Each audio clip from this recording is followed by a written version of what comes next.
let you know that Secretary Cohen has ordered forward an additional 68 U.S. Air Force aircraft to join the other aircraft that are participating in NATO's Operation Allied Force. These aircraft include one squadron of F-16 CJs, that's 12 aircraft, that are from Shaw Air Force Base in South Carolina, and two squadrons of F-15Es, that's a total of 36 aircraft from Seymour Johnson Air Force Base in North Carolina.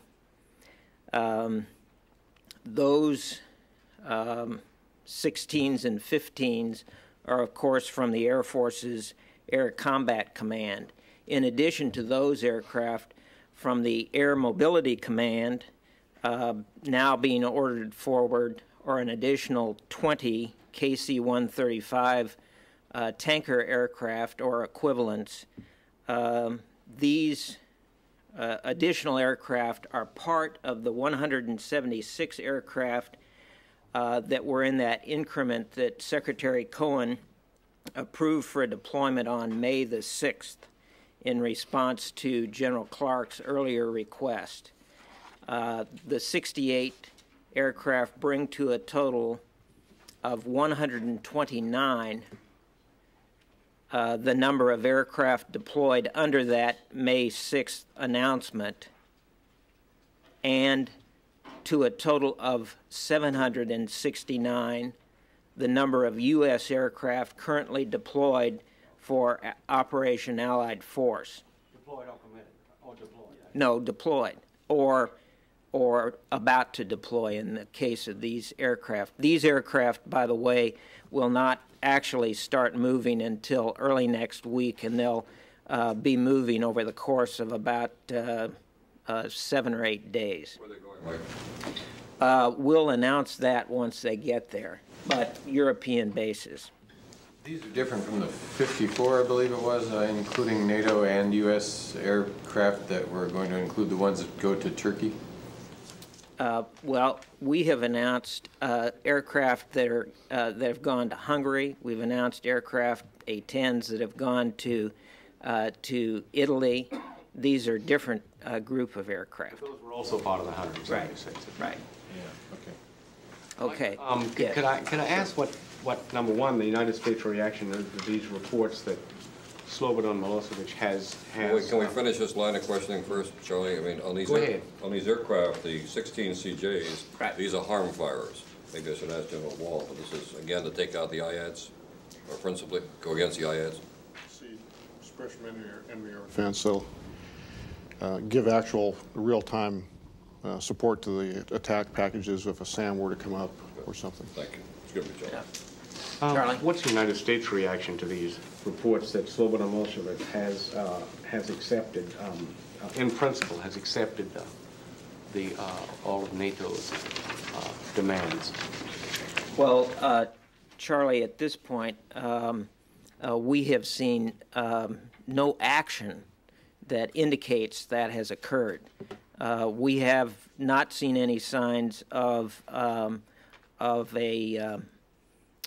end to the fighting. We have not seen any signs of troops moving out of Kosovo. We have not heard from him in a very direct way indicating that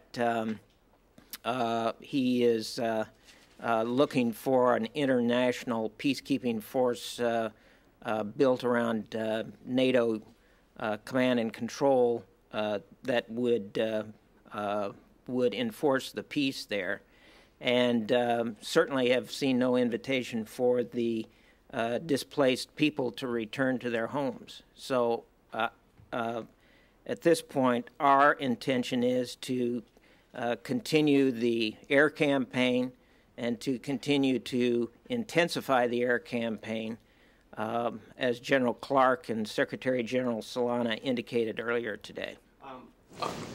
Also, what about the reports that let's see, the Germans, I believe the Germans and the French are calling for a meeting of the G8 states to discuss this?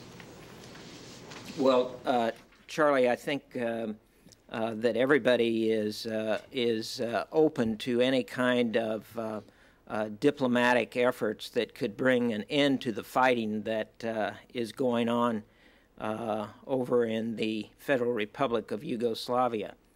But I don't have any details of that. I certainly have seen the announcement that was made earlier today.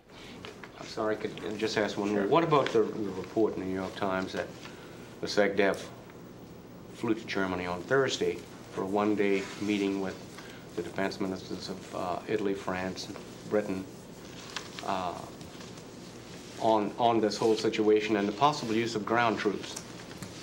Charlie, indeed, the Secretary did go to Bonn, Germany on Thursday of this week for a meeting with several of his counterparts, European ministers of defense, who actually were meeting in Bonn in preparation for a WEU defense meeting that was going to occur later.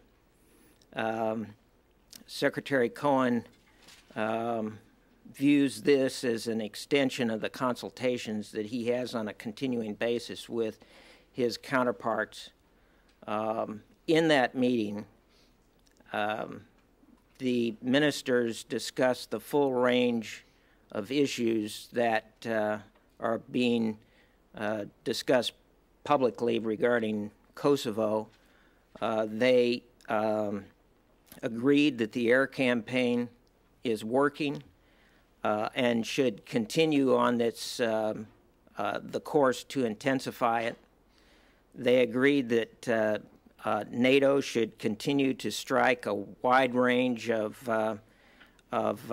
targets with the increasing number of aircraft that that NATO nations are contributing to the effort. And I think you've seen today some of the manifestation of that in that the United States is deploying additional aircraft.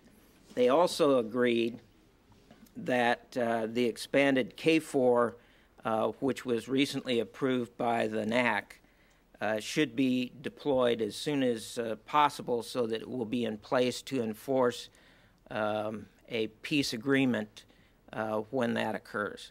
Was Clark there, and did they discuss a possible ground initiative other than under peaceful conditions? To my knowledge, General Clark was not there, but Charlie, as I indicated earlier, they talked about the whole range of issues associated with Kosovo that are being discussed in public. But what they agreed upon was that the air campaign was working, should continue, and that the deployment of the expanded K4 should be undertaken so that they're ready to implement a peace once one is agreed upon. Mike, can you give us a dump on the proposed humanitarian food drops? We're getting different timetables here. Some say as early as today, some say Monday. Also, will NATO fly CAPT for these if they take place? Well, I can do a little bit, but keep in mind, this is not a NATO operation. And in fact, we've gone to some length to ensure that it is well known that this is not a NATO operation. I think you can probably appreciate the challenge that is presented by aircraft flying into a country that has been shooting down aircraft. And they have, according to at least the press reports I've seen, there have been signs from the government of the Federal Republic of Yugoslavia that they will permit these airdrops to proceed. But there is a considerable danger associated with doing this kind of operation. NATO actually looked at it at one point, as did the United States and United States military, and decided it was not an operation that we should undertake. The date that the airdrops will actually commence, I don't know. That's up to the groups that are preparing to undertake these airdrops, but my understanding is that it will be perhaps as early as the next several days. What they are doing, however, in order to deconflict their flights with NATO flights is to communicate with NATO when they are planning to undertake these flights and to provide the routes that they intend to fly so that they don't encounter NATO aircraft. NATO has not provided any assurances of CAP or any other kind of cover for these aircraft. I haven't denied the possibility of CAP either, have they? I mean, it's still open. I mean, NATO has made it very clear that this operation is totally separate from NATO and is not supported by NATO in any way other than this deconfliction that I've just mentioned. Mike, just to follow up this particular subject, just last night the BBC was reporting that in fact the Serbs were not going to allow, would not freely permit any airdrops, and this of course goes opposite to what we have heard about, to them having approved it. So did you happen to hear that report? And you know I did not hear that report, and it certainly is indicative of the challenge that is going to be faced by anybody who tries to fly in there on a humanitarian mission. The track record of the authorities in Belgrade on living up to any of their commitments is not very good. Indeed, Mike. Back to the bond meeting for a moment and the expanded KFOR. Are there any specific recommendations or timetables that came out of that agreement to do it as soon as possible? When will we actually see countries putting? I don't know of any timetable. I am aware that General Clark is working those plans right now. There is a meeting early in the week, which is called the Force Generation meeting. This is a step in the normal process that NATO goes through when they assemble any kind of a military force, and that will occur early in the week, and then after that has occurred, there will be follow-on steps before any forces actually join those that are already in the region. Was that the military committee in Mons? Charlie, I can't tell you exactly where that meeting is going to take place. What are the follow-on steps? Well, there would have to be an activation order that would be sent out once the force has been assembled. But I really think you ought to talk to NATO because they can provide you a lot better detail on the steps that they intend to go through in order to put this thing together. Yeah.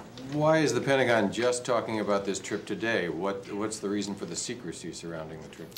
Well, the trip was, first of all, Secretary Cohen was invited because these other ministers were assembling for this meeting that they were going to hold before the WEU defense gathering that was going to take place. We are not a member of the WEU, and I think the reason for the meeting was to have this consultation with the United States Secretary of Defense present before they continued on with this follow-on meeting. We did not publicly announce before the trip that Secretary Cohen was going to go. This was in part due to the fact that Secretary considers this an extension of the consultations that he does with these leaders on a continuing basis. He's on the phone to those who were in attendance and others on a steady basis, several times a week, and those consultations are normally held in private, and he felt that it was appropriate in this particular case to do the same thing. Yes. You indicated that in that meeting they discussed the whole wide range of issues. Did that indeed include the possibility of ground troops prior to the end of hostilities? And if so, was there any consensus among them on that subject? Well, first of all, I would say, number one, the consensus was that the air campaign is working, and that it should not only continue but intensify, and that the ground troops that have been approved by the NAC are those that are associated with the peace implementation, which would occur after a peace agreement is actually reached. As far as I know, there is no consensus for sending ground forces into Kosovo in other circumstances. Yeah. But Secretary Cohen came back from that meeting and met with reporters yesterday, and without mentioning the meeting, he was very explicit in saying that there is no consensus. I mean, surely there must have been some discussion. Can you tell us a little bit about what that was like? I can't tell you anything about the details of the discussion. I think that his comments speak for themselves. Was there any discussion? You say that they discussed all of the issues that are publicly being discussed now. One of the issues that publicly being discussed is that force of 50,000 could be the seed of a larger force that might be used if peace is not declared in time to get some troops in there for the winter. Was that discussed? Charlie, I think I've made it real clear that what the group agreed upon was that the air campaign is working and should be continued and intensified. That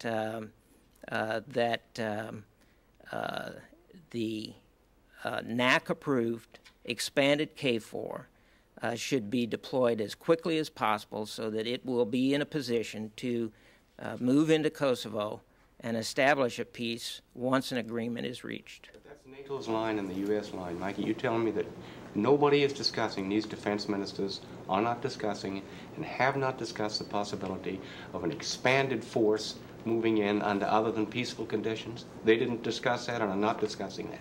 Well, Charlie, I am not going to tell you what they didn't discuss. What I'm telling you is what they came to an agreement upon, and what the position of the United States is with regard to ground forces.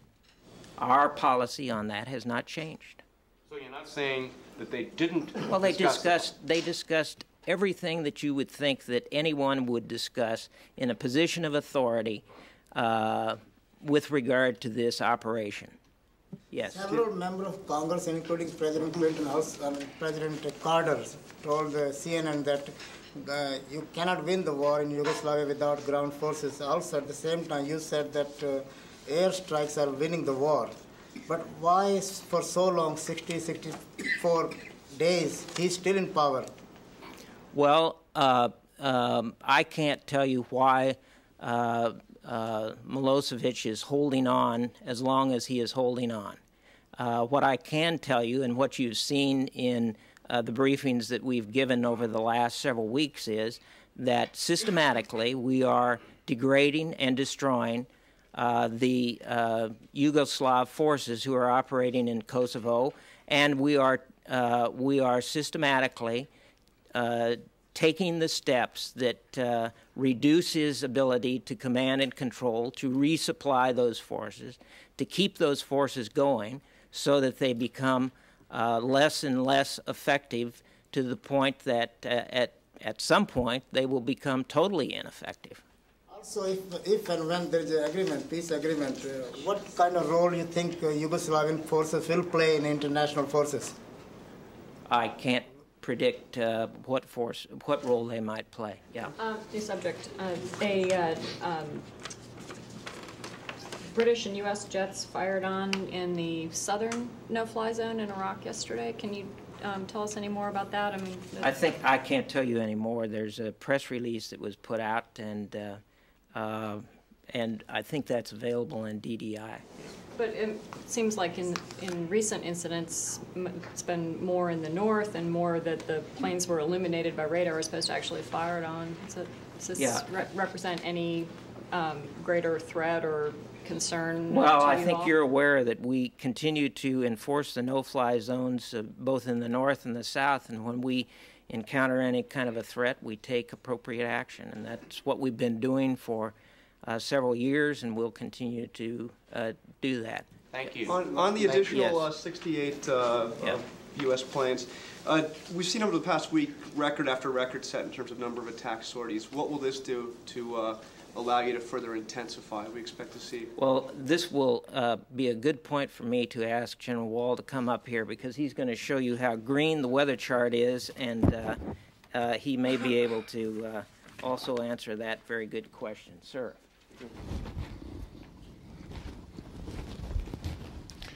Good afternoon. Morning. It's afternoon someplace, but not here. To answer your question, it'll give us a chance to intensify the ops tempo, more sorties, more strike sorties, and to actually start attacking from different quadrants as well, as this thing is fully filled out. And as you know, the F-18Ds in Hungary are flying. They have over the last couple days. So it just keeps putting the pressure on Milosevic from different spots around he's really got a ring starting to develop around him from all angles. And this weather will continue to help. The same story as over the last couple days. Outstanding weather, a couple of spikes in here over the next few days where there'll be some thunderstorms develop. Could be some isolated areas where they couldn't fly as well as others. Those won't last. And this looks like it'll extend on out for the foreseeable next few days and into the next few months. So a big change in what we had over the first couple of months of this operation. Yesterday, 34 targets, 15 fielded forces. The remainder of the targets were fixed targets concentrating on command and control. Again, some mobility, air defense, and sustainment.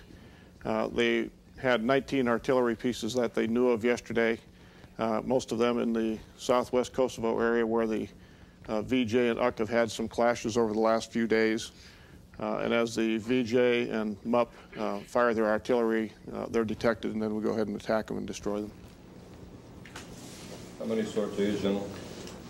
I didn't check, Ivan, but I think it was nearly 300 strike, and then you get into the 700 total type again. I think they're scheduling about 900 a day now, every day. And that counts support, as you know, and the rest of that.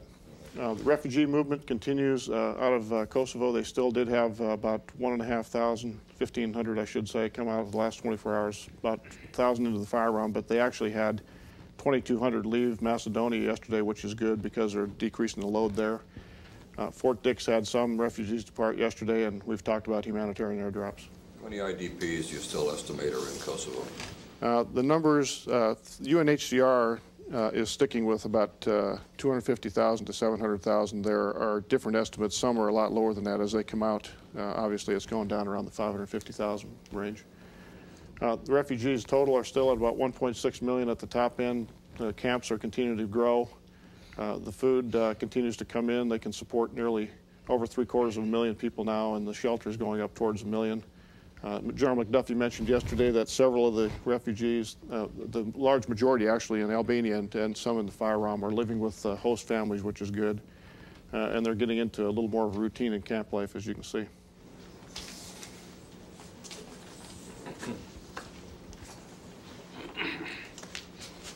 The imagery from over the last day and a half, 2 days. This was 2 days ago. This is another one of the transformer areas around Belgrade. They had 5 of them hit up here. You can see one of the major areas of this switching area was taken down, and then a couple of the minor areas. And that'll be out for probably a couple weeks. This is a MUP headquarters in Serbia itself. This is one of their major barracks areas that was hit 2 days ago. We showed some imagery of it yesterday. You can see the previous picture, and that whole area of the building has been collapsed. It looks like it's all been burned out and all the windows are gone, so that building has been destroyed.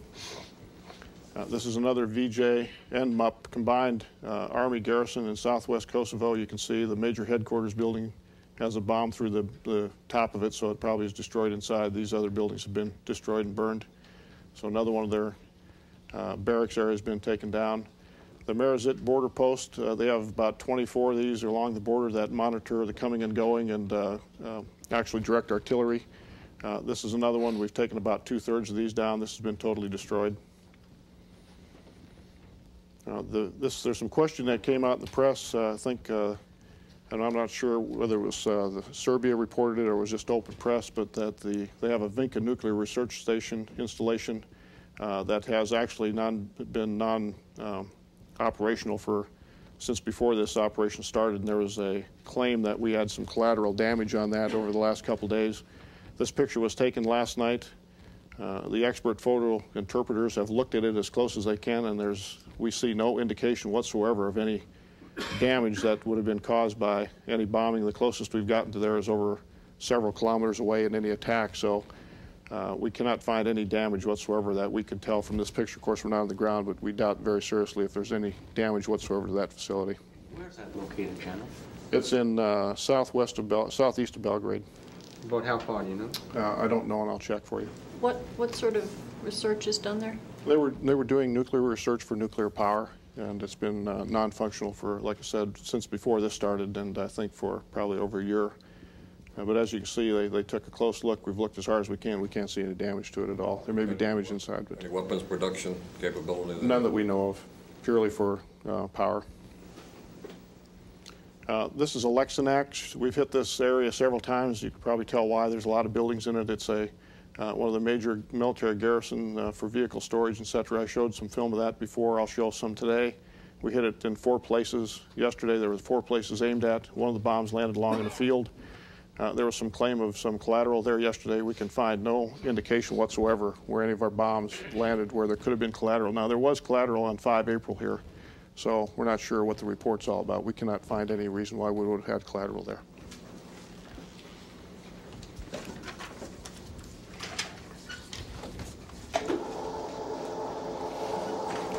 Several films today, again. First, we'll show the weather, and you're going to see a picture that is rare in Europe. And that's weather where there is no clouds whatsoever. This was as of this morning, 4:15 Eastern. That's about as good as it gets for operational flying. And it actually is predicted, I'll show in a minute here, basically a computer model of what we would have predicted for moisture in the air up to about 2400 Z coming in tomorrow. And it shows that some clouds would have formed. You can see the earlier part very clear. Computer modeling again. Starts building up some clouds over the afternoon. We haven't seen any indication of this, so it's better than predicted so far today. And you can see Kosovo and most of the Fry itself are remaining clear even in the model, so we expect the weather to be as predicted and stay pretty clear over the next few days, and this kind of trend to stay through about midweek. We'll have a little bit of a cloud layer come through, we think, and that shouldn't be too big of a deal. Command and control continue to take down his ability to coordinate his troops and starting to hurt. This is one of his national command posts in Novi Sad. It's an underground bunker, very hardened. It's difficult to see here, but you'll see it's a direct hit on the bunker. He's trying to aim for a little spot over here, right in here, moves it in, and has a pretty good shot at hitting that either entry point or vent. Looks like it hits it well, so that's a very difficult target, and it's continued to take down his backup command centers and command and control. Freedom of movement from lines of communication. We haven't talked a lot about that over the last few days, but we've continued to hit bridges. This is Medvegovic highway bridge in southeast Serbia. It's a fairly large highway bridge. And this is a direct hit and causes structural damage to the bridge to the point it's not usable. His sustainment, Mike talked about that, Captain Doubleday, a little bit, that it's not just fielded forces, it's sustainment. Pristina Storage Depot, you've probably seen, remember seeing films of this area before. You can see why you've seen some films before. We'll go into the next one, the same type of thing.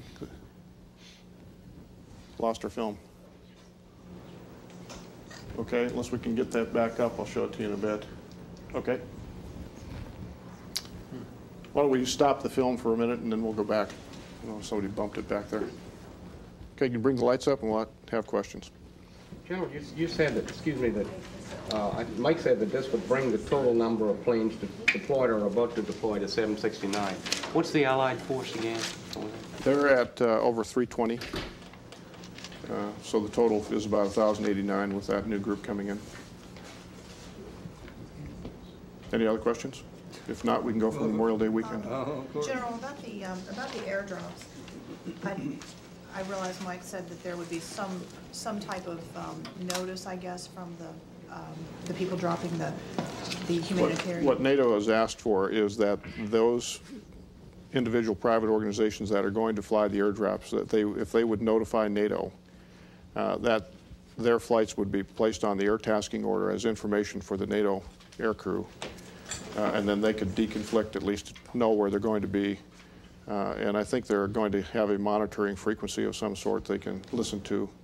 And so if they're on the, if they let us know where they're going to be, we'll do our best to stay clear of them, and that will help us to make sure there's no accidents from our end of it. Could that disrupt our plans, though, the NATO plans for I don't see it as disrupting our plans at all. Just for information purposes? It's mainly information deconflicting, and we see an airplane flying out there. It'll be good for us to know exactly who they are and what they're doing. We have no problem operating around them. And do you know who some of these groups are, these aid groups who are doing this? One is USAID is working with a group of pilots from Moldova that would fly a, excuse me, a Russian aircraft in. A little drink of water here. And then the Russians, Swiss, and Greeks have a consortium that have been considering doing this as well. And follow up on that subject again. Once again, then NATO will in no way cooperate by safeguarding, escorting. The only involvement that NATO will have in any airdrops will be to coordinate those flights so that they're safely. Well, we're not going to coordinate them. We're going to ask for information of where they'll be, and the more information we have, the better. But we're not going to fly combat air patrol. We're not going to escort them. But I will say that if the Serbs try to fly during that period with their aircraft, they'll be just as vulnerable as they would have been before to be shot down. And we can tell the difference between a transport and a different type of aircraft, obviously. So without deliberately escorting, NATO could, in fact, take out any threat. The consequence of the fact that we are not letting the Serbs fly will give them some solace, but the fact of the matter is we don't stop them from shooting SAMs or AAA either. Are you seeing anything in the air photographs with regard to the viability of those that are camped in the mountains? Any changes?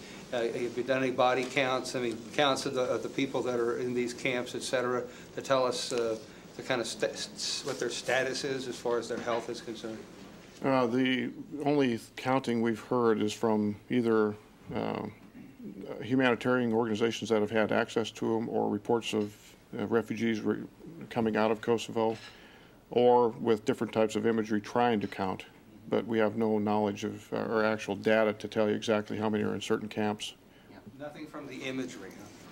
Well, the imagery itself shows you large groups at some times, but I haven't seen any of those groups lately, Bill, that I could tell you the exact numbers. Go ahead. Yeah, I have an unrelated question. I don't know who would take this, but Hun Sen of Cambodia is at West Point today for the graduation of his son, and there's been some concern on Capitol Hill saying that he should have been handed an indictment, not a visa. And I'm just wondering if there's any reaction to this former senior official in the Khmer Rouge now. That's certainly not my question, I can tell you that. Yeah, I wouldn't think so. But, and I'm not sure if Captain Doubleday, maybe they can get back to you. Yeah. Thank you, General. Thank you very much. Have a nice week. How much insurance do those air crews from Old Navy carry? I hope a lot. I'd recommend it. Final question. Always one. Yeah, Mike. We're certainly aware of the young man who is graduating today from West Point. Our interest, of course, is in him as an individual. He's been attending the school, has done very well, well-respected student. He's part of a program that's been going on at West Point for many years which is the international cadet program. There are 36 students that have been attending the school from 18 countries. 7 of those are going to graduate today. They come from Turkey, from Trinidad, from Cambodia, from Barbados, from Bulgaria, from Poland, and from Estonia. And so our focus is on the young man who has done very well in a very challenging school. Okay, thank you. Have a good Memorial Day weekend, everybody.